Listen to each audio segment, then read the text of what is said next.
tous. Je remercie Marc, Karine, l'AGD pour cette invitation.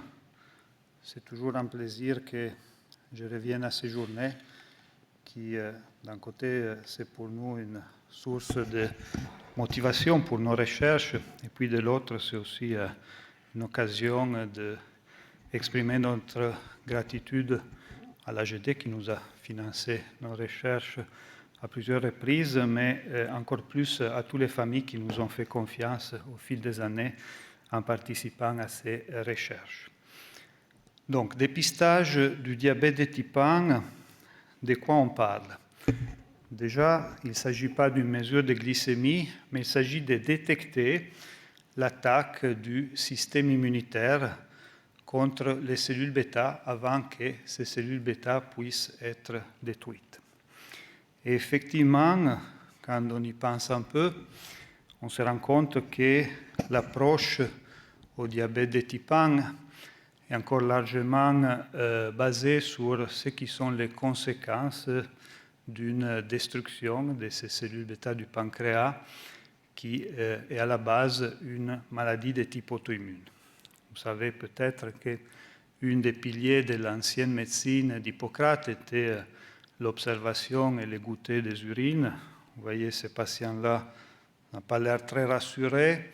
Les médecins n'est pas très enthousiastes non plus, comme quoi les conditions des uns et des autres se sont améliorées au fil du siècle.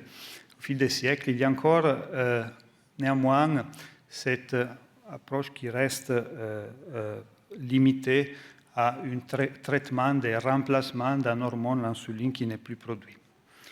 En réalité, cette étape de destruction correspond seulement à une étape tardive d'un processus de pathologie qui se met en place au fil de plusieurs années. Et ce processus débute avec une activation silencieuse, au début asymptomatique, du système immunitaire contre les cellules bêta. Et aujourd'hui, on peut détecter ces premiers signes d'attaque auto-immune par un dosage des auto-anticorps. Donc, c'est les mêmes anticorps qui nous protègent contre les virus, seulement que ce sont des auto-anticorps parce qu'ils s'attaquent à des cellules du soi, de notre propre corps, dans ce cas, les cellules bêta. Et puis, ce processus qu'on appelle aujourd'hui le stade 1 du diabète de type 1, la présence de cet auto-anticorps, cette auto-immunité, sans que cela se traduise encore en une destruction significative des cellules bêta, passe par une étape intermédiaire, ce qu'on appelle un stade 2, où cette destruction est débutante et encore asymptomatique, mais on peut la mettre en évidence avec un autre examen. Il s'agit d'une AGPO, c'est une hyperglycémie provoquée par voie orale, un examen similaire à ce qu'on fait chez les femmes enceintes pour dépister le diabète gestationnel et ce qui témoigne d'une première souffrance des cellules bêta. À qui on propose aujourd'hui ce dépistage? On propose aux apparentés des personnes vivant avec un diabète de type 1 parce qu'ils ont un risque un petit peu supérieur d'avoir un autre membre de la famille avec un diabète de type 1 par rapport à la population générale. Vous voyez que cette probabilité est de 0,4% dans la population générale et entre 4 et 8% s'il y a déjà une personne, une mère, frère, sœur ou père qui ont un diabète eux-mêmes. Et on peut proposer ce type de dépistage à partir de 2 ans et jusqu'à l'âge adulte. D'habitude, on s'arrête à 45 ans parce que c'est moins fréquent de voir des auto-anticorps du moins apparaître après cet âge. Pour bien pouvoir choisir si on veut bénéficier ou pas de cette option, c'est important de connaître les limites et les avantages, car comme toute option diagnostique ou thérapeutique, il y a les deux. Les limites de ces dépistages, c'est qu'il s'agit d'un diagnostic qui est plutôt précis en termes de probabilité, mais qui est étalé sur plusieurs années. En d'autres termes, vous voyez qu'à partir de la présence de 2 auto-anticorps qui sont mesurés, la probabilité d'avancer vers un diabète de type 1 clinique est pratiquement une certitude, mais avec une échelle d'étapes qui peut être très espacée, ce qui demande la mise en place d'un suivi longitudinal. Tout ça, évidemment, peut générer un certain stress chez certaines familles, et vous voyez que cette étude, cet aspect a été étudié dans différents articles.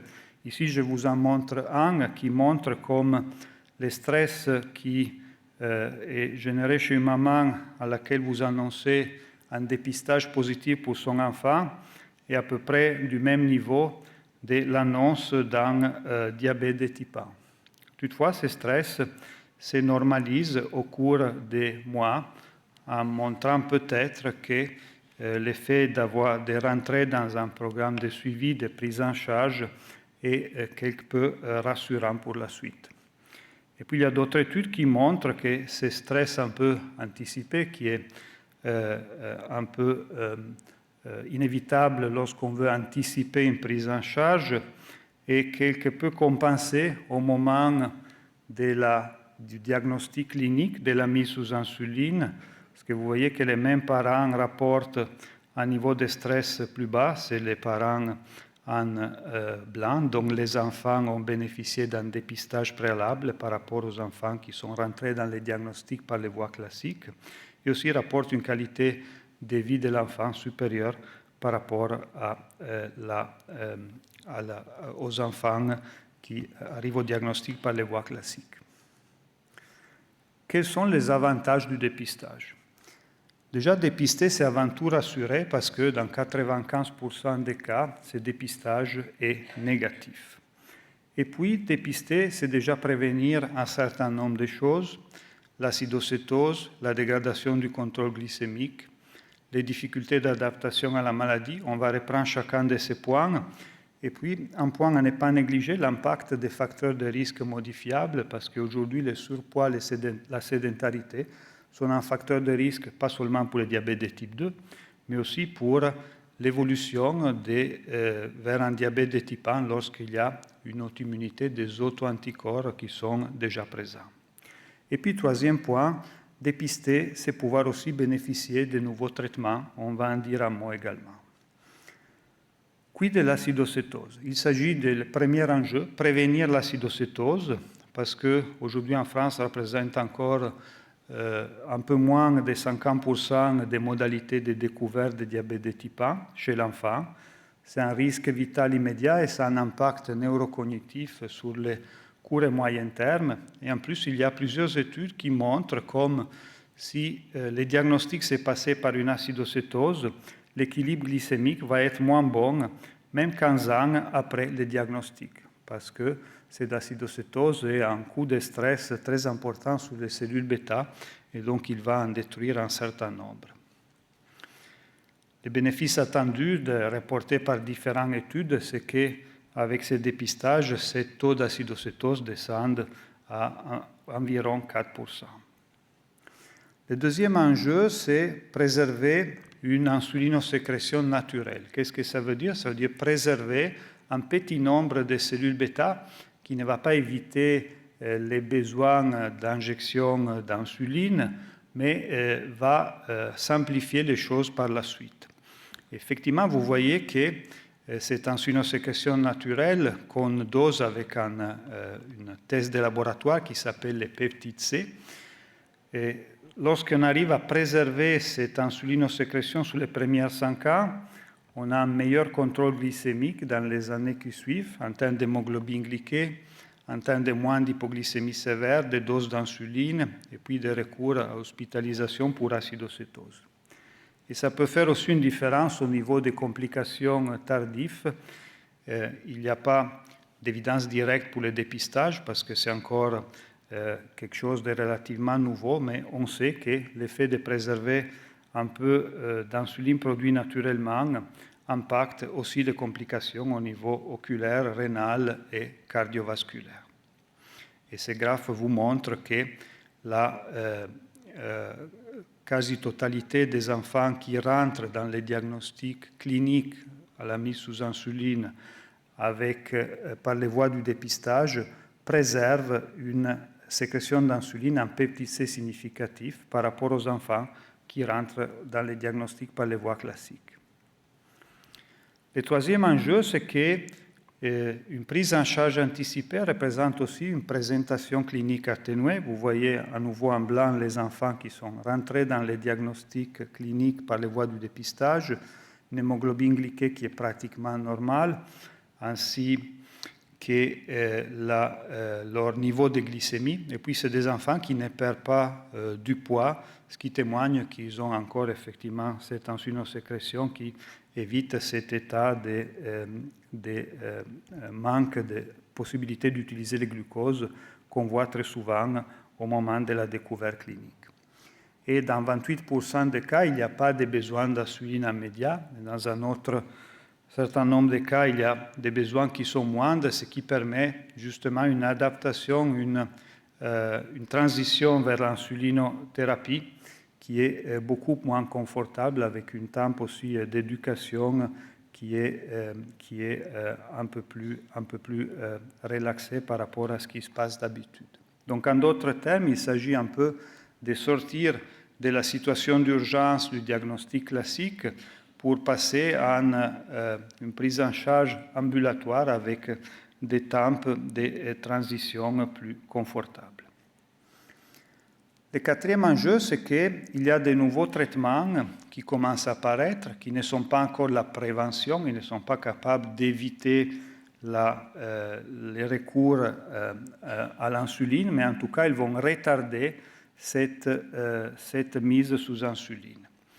Il y a un traitement en soins courants qui est déjà approuvé aux États-Unis depuis 2 ans et actuellement accessible en accès compassionnel en France. Donc, c'est le teplizumab, c'est un anticorps monoclonal, c'est une immunothérapie qui va freiner l'attaque auto-immune contre la cellule bêta et on peut proposer aux patients qui sont dans cette situation de diabète asymptomatique au stade 2, c'est-à-dire c'est un diabète qui est en cours de se déclarer. Et donc, on peut proposer ce traitement à partir de 8 mois d'âge. C'est un cycle unique, mais avec de certaines contraintes, parce que c'est 14 jours consécutifs de traitement.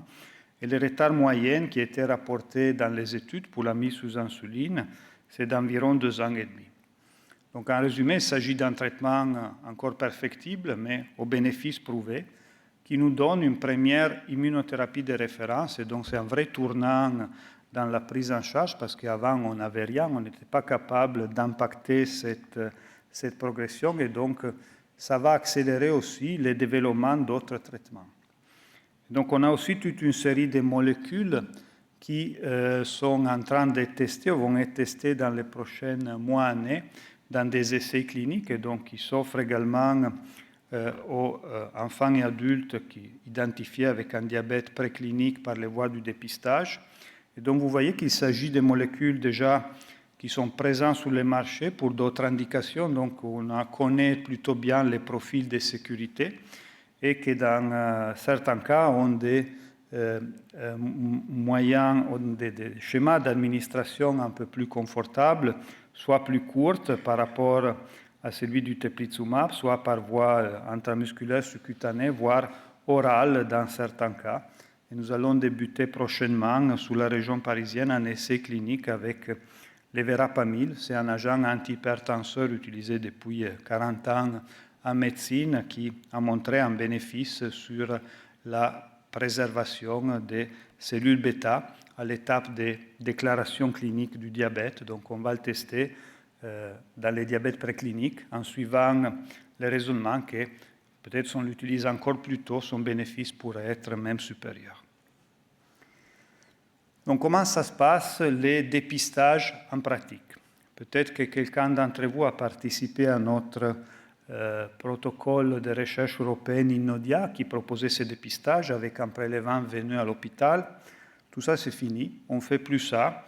Le système a évolué. Aujourd'hui, on propose un prélèvement capillaire avec des gouttes de sang au doigt directement à la maison. Donc, on envoie un kit et il s'agit de poser quelques gouttes de sang sur ces papiers buvards qui peut ensuite être renvoyé par la poste et on peut les doser à Cochin en collaboration avec des équipes internationales qui se placent surtout en Suède. Donc on va doser les 4 auto-anticorps et seulement en cas d'un résultat positif, on fait recours au prélèvement veineux, donc à l'hôpital de confirmation, où on dose aussi une glycémie et une hémoglobine glyquée au même temps.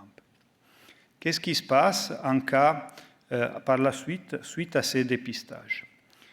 S'il n'y a pas d'auto-anticorps, on propose un redépistage qui, normalement, 4 ans après les premiers, on s'arrête d'habitude à 12 ans, selon d'autres recommandations à 18, pour vérifier qu'il n'y a pas d'évolution ultérieure. Lorsqu'il y a un seul auto-anticorps positif, le risque d'évolution est très faible, et donc on propose un redépistage une fois par an pendant 3 ans. S'il n'y a pas d'évolution dans les 3 ans qui suivent, c'est peu probable que cet auto-anticorps puisse bouger, c'est-à-dire que d'autres auto-anticorps puissent apparaître, donc on arrête les suivis à ce moment-là. Là où on a une véritable diagnostic précoce de diabète de type 1, c'est à partir de 2 auto-anticorps positifs. Et donc la question qu'on se pose dans ces situations, c'est s'il y a déjà un défaut de production d'insuline qu'on peut mettre en évidence avec les fameux tests à GPO.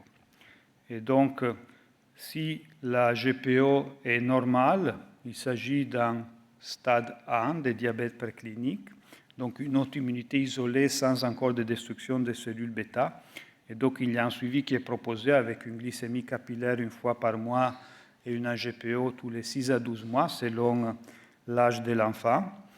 Et puis, si c'est AGPE au contraire altéré, c'est-à-dire avec des hyperglycémies transitoires qui se corrigent tout seuls par la suite, mais qui montrent qu'il y a un diabète de type 1 en cours de déclaration, le suivi est un peu plus intensif et on peut proposer aussi un capteur de glucose à poser tous les 3 mois pour vérifier les profils, plus précisément être sûr de ne pas manquer les moments idéaux, soit pour proposer un traitement d'immunothérapie susceptible de retarder la mise sous insuline, soit d'éviter surtout l'acidocétose. Donc, pour conclure, il s'agit un peu d'une nouvelle ère, une nouvelle modalité de diagnostic de diabète de type 1. Il s'agit d'anticiper la prise en charge, comme ça a été fait dans plusieurs autres maladies dans le passé. C'est un vrai changement d'approche de soins. Et donc, il s'agit un peu de sensibiliser au dépistage, d'un côté les familles, donc informer que cette option existe, et puis c'est un choix personnel que chacun peut prendre et qu'on va respecter. Et puis, c'est aussi question de sensibiliser les soignants, parce que c'est un nouveau métier pour nous aussi qu'on est en train d'apprendre. Et puis, l'organisation de ces parcours de dépistage suivi en cours.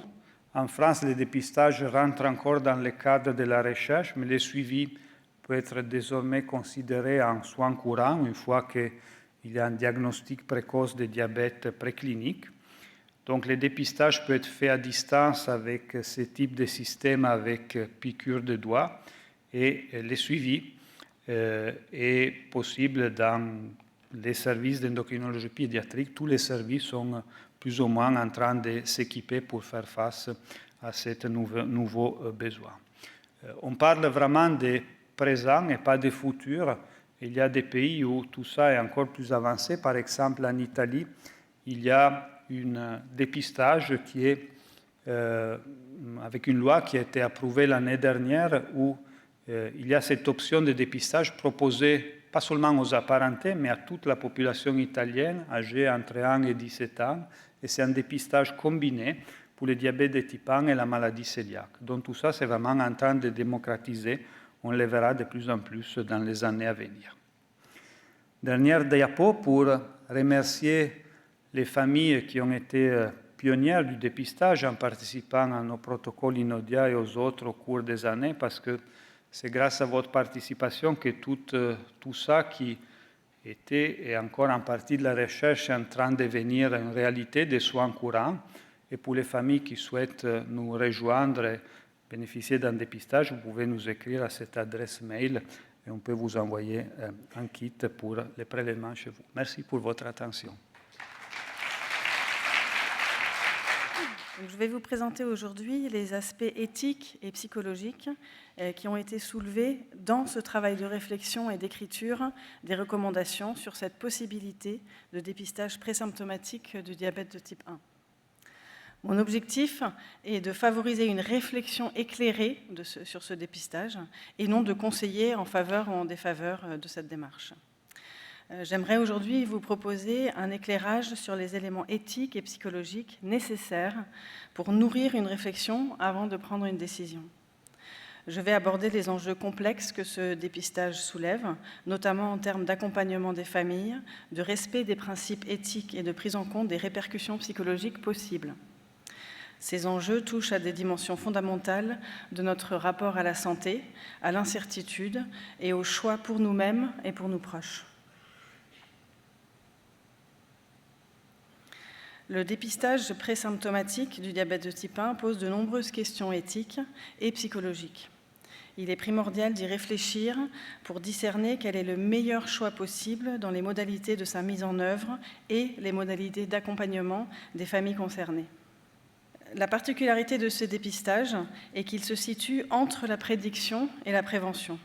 Il ne s'agit pas tout à fait d'une prédiction, car il demeure l'incertitude de quand cela se produira, mais il ne s'agit pas non plus d'une véritable démarche de prévention, car il n'est à l'heure actuelle pas possible d'éviter l'apparition du DT1. Le dépistage permet d'informer sur un risque significatif ou non d'apparition de la maladie et de prévenir les complications d'un diagnostic tardif à condition d'une surveillance et de suivi médical. D'une manière générale, les tests présymptomatiques, dans leurs conséquences, dépassent largement l'aspect médical. Ils mettent en jeu des facteurs subjectifs, et en particulier les liens familiaux et la construction de l'enfant par rapport aux risques et aux conséquences encourues. Cela mérite d'être pensé et anticipé. Sur un plan éthique, il est important également de toujours garder en tête que tout ce qui est faisable n'est pas forcément toujours souhaitable. Tout d'abord, il est important de rappeler le cadre éthique et légal qui prévoit 6 principes de bonne pratique dans toutes les démarches de dépistage en général. Donc le droit de ne pas savoir, nous reviendrons sur cette notion, le respect de l'autonomie, la personne doit pouvoir décider elle-même, le consentement éclairé, le patient doit avoir compris les enjeux du test, les bénéfices du test, que Roberto a largement expliqué tout à l'heure, et la confidentialité et l'égalité d'accès aux soins. La particularité du dépistage présymptomatique du diabète de type 1 est qu'il s'adresse en majorité à des mineurs. Or, si on reprend les principes appliqués aux adultes, on perçoit d'emblée que chez l'enfant, certains d'entre eux deviennent problématiques. Tout d'abord, celui du droit de ne pas savoir, mais aussi celui de l'autonomie. Comment naviguer entre le besoin d'informer et le respect de ne pas savoir ? Si les parents décident pour l'enfant, celui-ci risque d'être en possession d'un savoir qu'il ne désire pas forcément pour une maladie qui, en cas de test positif, ne se déclarera peut-être pas avant plusieurs années. Dans la mesure où le dépistage du DT1 préclinique doit se faire le plus tôt possible pour espérer détecter et accompagner le moment de l'apparition des symptômes cliniques, il est difficilement envisageable d'attendre que les enfants atteignent l'âge où ils sont capables de comprendre un certain nombre d'enjeux. Il est donc nécessaire et important de prendre en compte cette dimension dans l'accompagnement de l'enfant dépisté.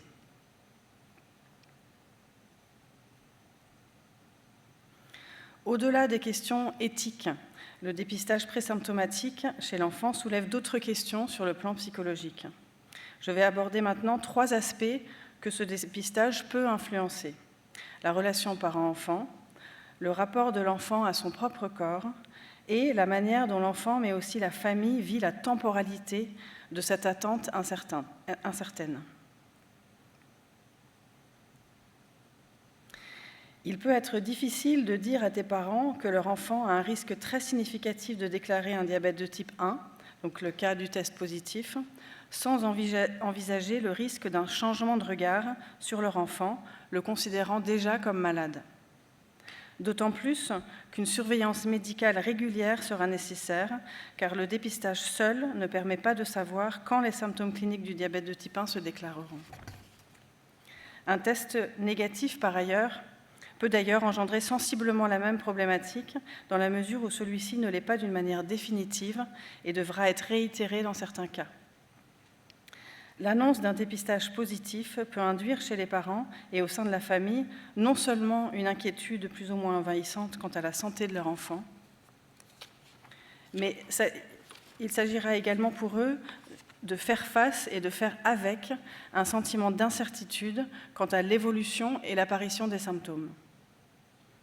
Vivre avec ce qui peut être considéré comme une épée de Damoclès peut engendrer un stress, un sentiment d'impuissance, mais aussi induire des difficultés dans la planification familiale.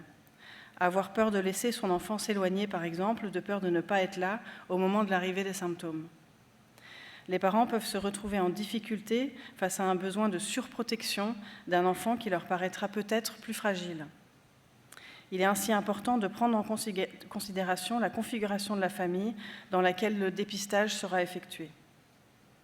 Faire un dépistage suite à l'annonce d'un DT1 de la fratrie n'aura pas les mêmes conséquences qu'un dépistage d'un enfant dont l'un des parents a un DT1. Selon l'âge de l'enfant dépisté, sa représentation et sa compréhension de la maladie sera à prendre en considération également dans l'accompagnement pré- et post-dépistage. Les rivalités, la pensée magique ou encore des conflits avec un parent peuvent en effet entraîner un sentiment de responsabilité, de culpabilité ou de punition en cas de résultat positif. Le dépistage présymptomatique peut également entraîner un rapport de méfiance par rapport à son propre corps. Ce savoir abstrait, c'est-à-dire avant d'en faire l'expérience corporelle, donne une primauté aux informations génétiques sur le vécu corporel. Autrement dit, ce savoir prédictif, ce risque, suppose ainsi que l'individu peut en arriver à se méfier de son corps et induire également une surveillance qui peut être intrusive de la part des parents, mais également de la part des équipes médicales. La nécessité de surveiller la glycémie en cas de dépistage positif signifie qu'il faudra que l'enfant ou l'adolescent s'adapte à un dispositif intrusif, comme un capteur de glycémie en continu, avant même d'être malade, c'est-à-dire de commencer à s'adapter à un aspect du traitement d'une maladie dont il ne ressent pas encore les symptômes. Or, la clinique des enfants et des adolescents avec un DT1 met souvent en évidence le difficile processus d'appropriation des dispositifs permettant le traitement. Il est donc aisé d'envisager la difficulté, voire l'impossibilité de pouvoir intégrer de tels dispositifs de surveillance de son corps en l'absence de symptômes. Nous devons également envisager qu'au-delà de la méfiance envers son propre corps, cela peut induire également une défiance par rapport à l'avenir. Il est ainsi primordial de pouvoir proposer un accompagnement qui permettra d'être à la fois attentif à ce risque, mais aussi de permettre de questionner le rapport à l'incertitude existentielle que ce savoir prédictif peut ébranler. Face à la méfiance du corps que peut induire un dépistage positif, le pari d'une tolérance à l'incertitude peut maintenir la possibilité d'un rapport de confiance au vécu du corps, c'est-à-dire, selon la définition de la santé de Canguilhem, comme le vécu d'une capacité du corps à s'adapter à son environnement et qui serait générative de confiance et d'assurance. Une des principales conséquences psychologiques qu'induit le dépistage est qu'il change le rapport à la temporalité. Entre le résultat défavorable indiquant un risque significatif de déclarer le DT1 et l'apparition symptomatique de la maladie, il peut se passer plusieurs années. En conséquence, il s'agira pour la personne et pour son entourage de vivre avec ce savoir anticipé d'une maladie qui n'est pas encore déclarée, sans que l'on puisse savoir le moment de l'apparition des symptômes. Dans ses nombreux travaux de réflexion sur les tests présymptomatiques et sur la médecine prédictive, la psychologue Marcella Gargiulo explique que toute prédiction engendre un télescopage du temps où l'avenir d'être malade devient présent. j'ai l'information du risque significatif. La prédiction induite par le résultat du dépistage inverse en quelque sorte la temporalité parce qu'elle rend actuelle une donnée de l'avenir. Cela peut, selon elle, provoquer une sidération de la pensée. Elle parle ainsi aussi de l'existence d'une psychopathologie de la temporalité engendrée par la médecine prédictive. Il est ainsi important de réfléchir et de se demander ce que cela signifie réellement d'accompagner un enfant qu'il sait qu'il va avoir un DT1 sans être encore malade. C'est pour cela qu'une prise en charge pluridisciplinaire est indispensable dans la mise en œuvre du dépistage pour anticiper et accompagner les éventuels risques psychopathologiques. Il s'agit effectivement d'accompagner dans un cheminement qui permet à chaque individu d'être considéré au-delà de ses déterminants et de toujours se considérer comme l'auteur et l'acteur de sa destinée.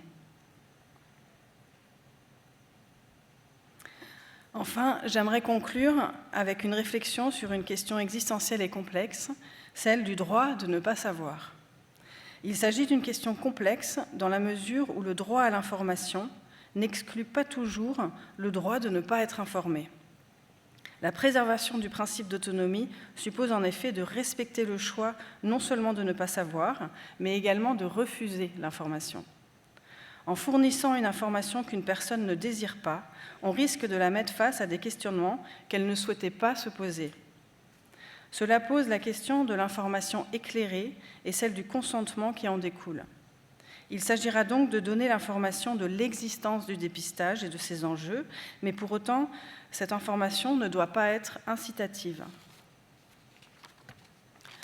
Une proposition de dépistage peut en effet établir implicitement qu'il serait préférable de savoir, dans la mesure où il est possible de détecter un risque.